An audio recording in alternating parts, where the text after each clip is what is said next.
ఎన్టీఆర్ అంటే నవరసాలకు అలంకారం, నవయువతకు మార్గదర్శకమని ప్రముఖ సినీ నటుడు ఎమ్మెల్యే నందమూరి బాలకృష్ణ అన్నారు. పేదల ఆకలి తీర్చిన నాయకుడని తెలిపారు. ఆయన వర్ధంతి సందర్భంగా ఎన్టీఆర్ ఘట్లో కుటుంబ సభ్యులతో కలిసి బాలకృష్ణ నివాళులర్పించారు. ఎన్టీఆర్ కు ఆయన కుమార్తె తెలుగుదేశం పార్టీ అధినేత చంద్రబాబు సతీమణి నారా భువనేశ్వరి నివాళులర్పించారు.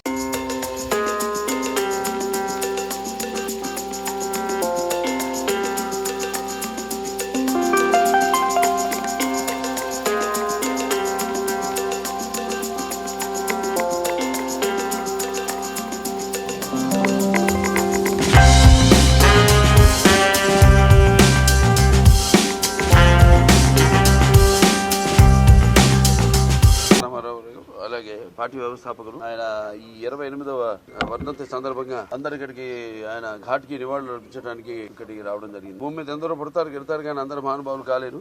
ఒక మనిషి మహోన్నత విద్యాపథంలోకి నడవాలంటే, అత్యున్నత శిఖరాలకు నడవాలంటే సత్సంకల్పం కావాలి, అక్కడ దీక్ష పొనాలి, నీ దారిలో నువ్వు నడవాలి. కొందరు పుడతారు పరమార్థం కోసం, ఏదో సమాజాన్ని ఉద్ధరించడం కోసం, అంటే వాళ్ళకి చావు పుట్టుకలతో సంబంధం ఉండదు.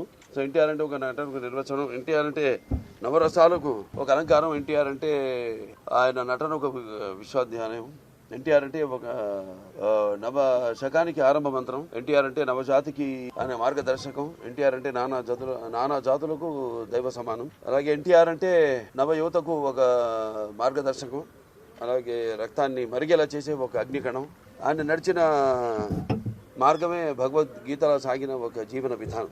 అందుకే ఆయన నిరంతరం ప్రజల గుండెల్లో శాశ్వతంగా సజీవంగా మిగిలిపోయిన నిత్యాభిమాన భూషణుడయ్యాడు. నిండు గుండెల్లో చిరస్థాయిగా నిలిచిపోయే నిత్యామృతాన్ని తాగిన ఒక దేవుడిలా మారాడు.